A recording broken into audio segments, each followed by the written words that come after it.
안녕하세요. 네, 오늘 문제는 그 매도인의 담보책임 관련된 문제입니다. 그래서 담보책임.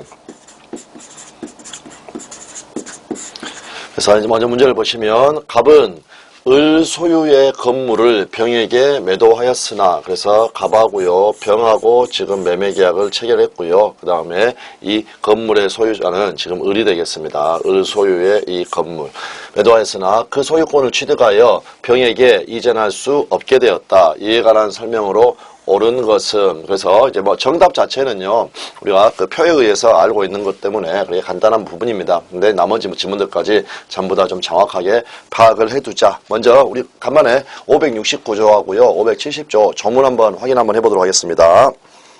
569조 타인의 권리의 매매.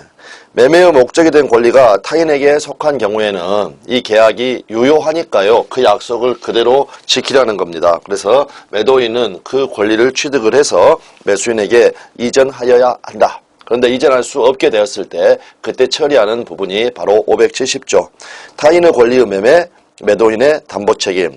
전조의 경우에 매도인이 그 권리를 취득하여 매수인에게 이전할 수 없는 때에는 매수인은 계약을 해지할 수 있다.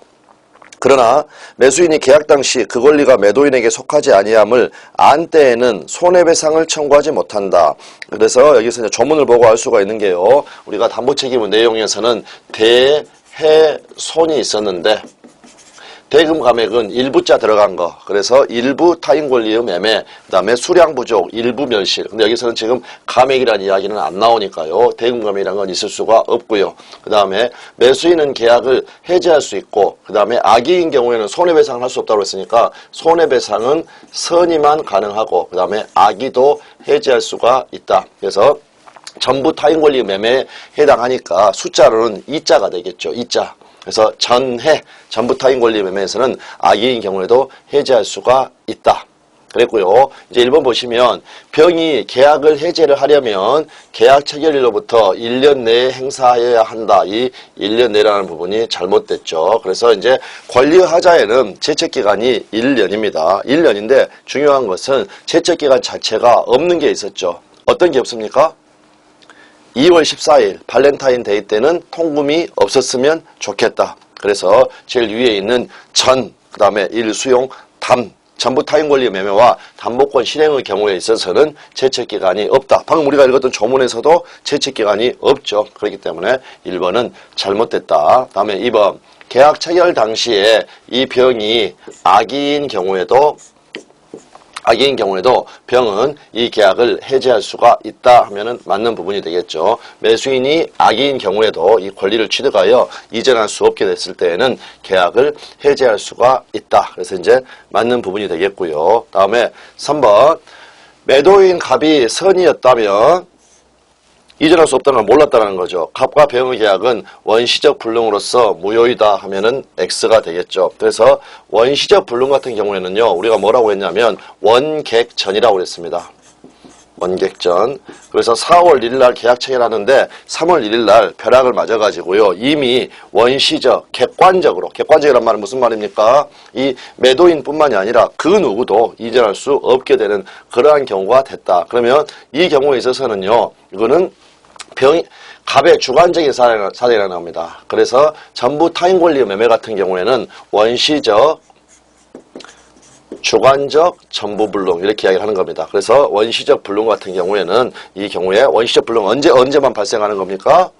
계약 전부, 원객전. 그래서 객관적 전부 불능일 때, 이거 같은 경우에는 원주전, 처음부터 주관적 불능, 개인적인 사정이라는 겁니다. 그 누구도 소유권을 넘겨줄 수는 없는 거죠. 경우에 따라서 소유권을 다른 사람 같은 경우에는 넘어줄 수도 있다라는 거. 그래서 원시적 불능의 문제는 발생하지 않는다. 그리고 이제 간단하게 말씀드려가지고요.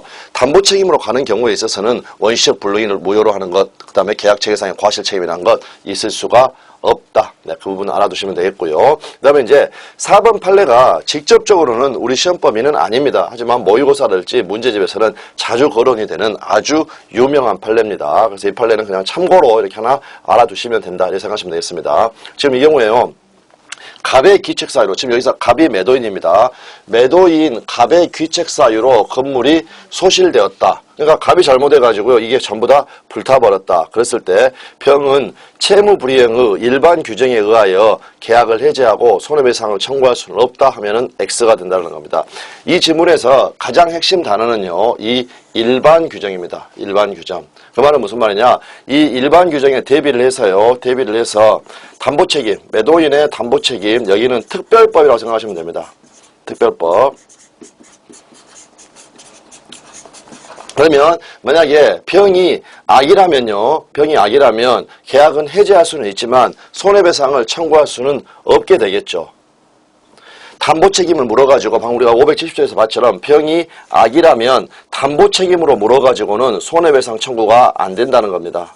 손해배상. 그런데 일반 책임, 채무불이행의 일반 규정, 바로 390조가 된다는 겁니다. 그래서 애가 귀책사유, 애의 귀책사유로 이행할 수 없게 됐을 때에는 담보책임은 문제가 되지 않을 수도 있지만 채무불이행의 일반 규정에 의해서 이 손해배상 문제는 발생되게 된다. 그래서 이 단어는 일반입니다. 담보책임은 특별법입니다. 특별법. 그래서 담보책임에 의해서 물을 수는 없다고 하더라도, 없는 경우라고 하더라도 애한테 귀책사유가 있는 사유로 건물이 소실되었다면 채무불이행 책임, 그래서 그 손해배상 청구 문제는 발생할 수가 있다. 그래서 4번을 이렇게 참고로 알아두시면 되겠습니다. 다음에 5번.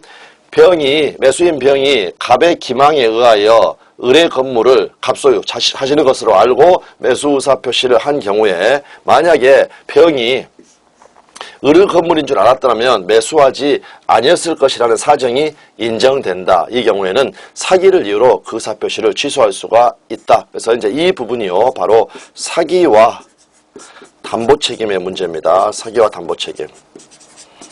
그랬고요. 사기와 담보책임에 관련된 판례인데, 이제 우리 시험에는 과거에는 어떻게 나왔냐면 이 담보책임 부분을 사기와 담보책임, 사기꾼은 모든 제도와 경합한다고 그랬죠. 모든 제도와 경합합니다. 모든 제도와 딱 하나 예외가 있었죠. 서명의 착오 사건. 신원보증 서류에다 서가가지고요, 신원보증 서류에다가 사인한다고 생각을 했는데 나중에 알고 보니까 연대보증 서류였더라. 그때는 사기를 당했다고 하더라도요, 착오만을 이유로 이야기해야 되는데 그 예외를 제외하고는 사기는 모든 제도와 경합합니다. 경합한다. 그런데 이제 우리 과거에 출제가 됐던 그 기출시험에서는 이 담보책임을 하자담보책임, 그걸 가지고 문제를 출제를 했었지만 원래의 이 판례는 정확하게는 이렇게 타인권리 매매인 그러한 사안이었습니다. 근데 어쨌든 사기와 담보책임은 경합한다. 사기와 담보책임은 경합한다. 그렇기 때문에 사기를 이유로 취소할 수가 있다. 그래서 전체적으로 이 문제를 다시 한번 정리를 하면요, 전부 타인권리 매매에서는 채책기간이 없다. 그리고 악의인 경우에도 계약을 해지할 수는 있다.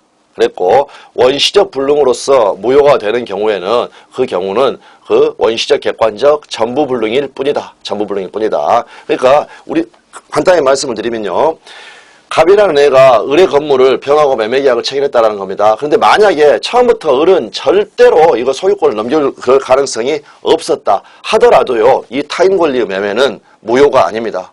무효가 아니고 유효로 되고 그 다음에 담보책임의 문제로 가게 된다. 그 다음에 4번 같은 경우에는요, 담보책임은 특별법이어가지고요, 경우에 따라서는 병이 악이라면 손해배상을 청구할 수는 없습니다. 그런데 이 경우에 있어서 갑의 귀책 사유로 인한 채무이행 불능, 그 손해배상을 일반 규정에 의해서 물을 때에는 가능할 수도 있다. 그래서 여기서 청구할 수는 없다 했으니까 이분 X. 물론 4번은 참고 판례로 해가지고 알아두시면 되겠습니다. 다음에 5번 같은 경우에는요, 사기와 담보책임, 이 경우는 경합한다. 그래서 병이 을의 건물인 줄 알았다면 매수하지 아니했을 것이다. 이런 사정이 인정이 된다면 사기당했으니까 사기를 이유로 그 의사표시를 취소할 수 있다. 이렇게 해서 정리를 해두시면 되겠습니다.